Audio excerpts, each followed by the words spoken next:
Aujourd'hui, on va traiter deux épisodes à la fois, le 5 et le 6. Un épisode que j'ai beaucoup aimé et un autre que j'ai beaucoup moins aimé. Et si je n'ai pas aimé l'épisode 6, ce n'est pas seulement en raison du contenu de l'épisode en lui-même, mais plutôt pour ce que l'épisode représente dans la série.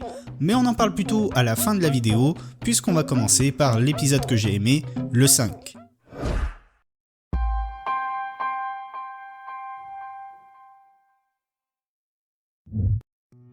Si vous suivez mes vidéos, vous devez penser que si j'aime un épisode de Rick et Morty, c'est que je dois avoir plein d'analyses et de trucs intéressants à dire dessus. Alors que non, ce n'est pas forcément le cas. Rick et Morty est avant tout une série comique et cet épisode, je l'ai aimé avant tout parce qu'il m'a bien fait marrer. Les réactions obsessionnelles de Jerry après qu'il ait découvert la prédiction du gâteau, les blagues cruelles de ses enfants, le duo Rick et Jerry qui fonctionne super bien et toutes les situations délirantes causées par les prédictions, tout ça m'a fait beaucoup rire et c'est bien suffisant pour apprécier l'épisode. Mais ça ne veut pas dire non plus que cet épisode ne raconte rien, il raconte avant tout que la relation entre Jerry et Rick a beaucoup changé depuis le début de la série et elle a même un petit peu évolué au cours de cet épisode. Vous avez dû le remarquer, Rick fait toujours régulièrement preuve de mépris envers Jerry, mais c'est quand même beaucoup moins violent qu'au début de la série.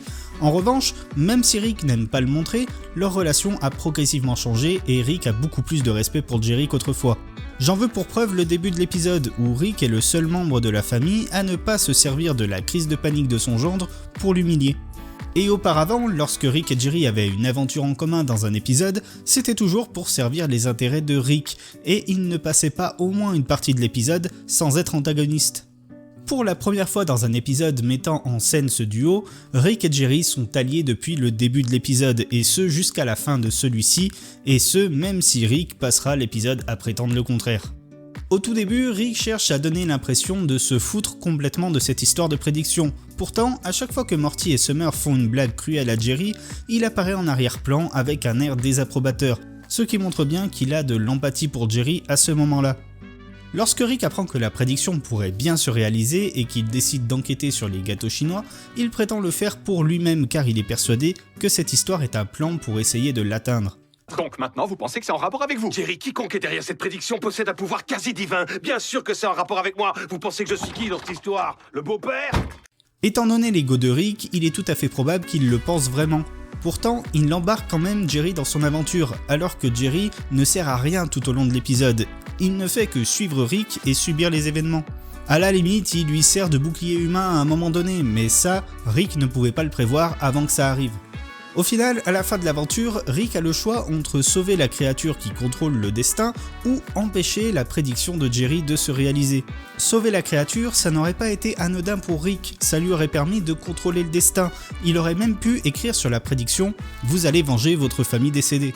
Au lieu de ça, il a préféré sauver l'intégrité de Jerry, un peu comme dans l'épisode 1 de cette même saison, où il a préféré sauver sa famille actuelle plutôt que de poursuivre l'assassin de la première. Ce qui fait donc de Jerry une sorte de Morty bis, une boussole qui empêche Rick de partir à la dérive et qui le ramène toujours vers le plus important, la famille.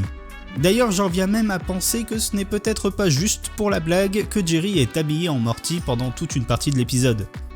À la toute fin de l'épisode, Jerry dira à Rick qu'ils sont devenus amis, ce qui agace fortement ce dernier puisqu'il avait justement une prédiction non réalisée à ce sujet.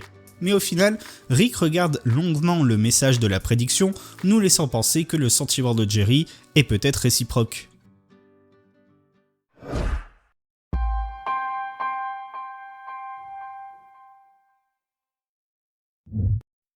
On en vient maintenant à l'épisode 6, et pour la première fois depuis le début de mes analyses sur cette saison, je vais être critique envers un épisode. En gros, les dinosaures reviennent sur Terre après des millions d'années et on apprend qu'en fait ils étaient super évolués, alors ils reprennent le pouvoir sur Terre et apportent la paix, l'harmonie avec la nature et l'abondance. Les humains ne sont alors plus capables de trouver un sens à leur vie et j'ai déjà un petit problème avec ça. Personnellement, même dans cette situation, je trouverais des milliers de façons de me rendre utile à la société ou de me sentir accompli en tant qu'être humain. Je me sentirais même largement libéré du poids du capitalisme et des malheurs dans le monde.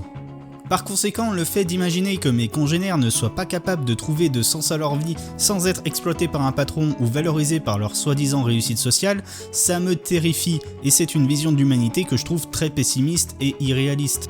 D'autant plus qu'elle n'est jamais contrebalancée, car même Jerry, qui au départ est le seul à se satisfaire de la situation, va finalement se plaindre simplement car son nom n'apparaît pas sur la couverture du bouquin qu'il a écrit, et ça ne ressemble pas vraiment au personnage de Jerry à mon avis. Du coup, je ne trouve pas cette partie de l'intrigue très pertinente, puisque je n'arrive pas à comprendre les raisons qui poussent l'humanité à agir ainsi face au bien que leur a apporté les dinos.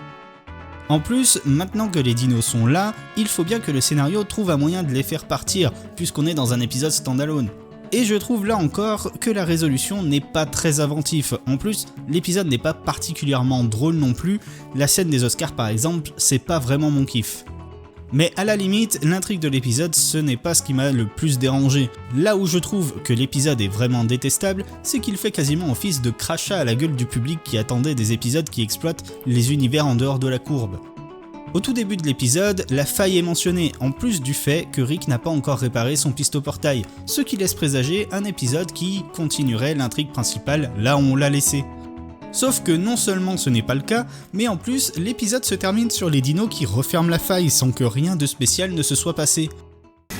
Vous avez fermé ma faille, bande de connards hypocrites. Cette histoire de faille, c'était de leur embarras. On aurait pu les tirer sur une saison ou au moins sur un arc de 3 épisodes. Oui, Rick, en effet, on aurait pu et personne n'a compris pourquoi ça n'a pas été fait. Surtout que les créateurs avaient promis une saison qui prendrait plus en compte la continuité de la série. Malheureusement, je crois que la plupart des gens, dont moi, ont compris de travers ce qu'ils ont voulu dire par là. Mais ça, on en reparlera quand on fera le bilan de cette saison.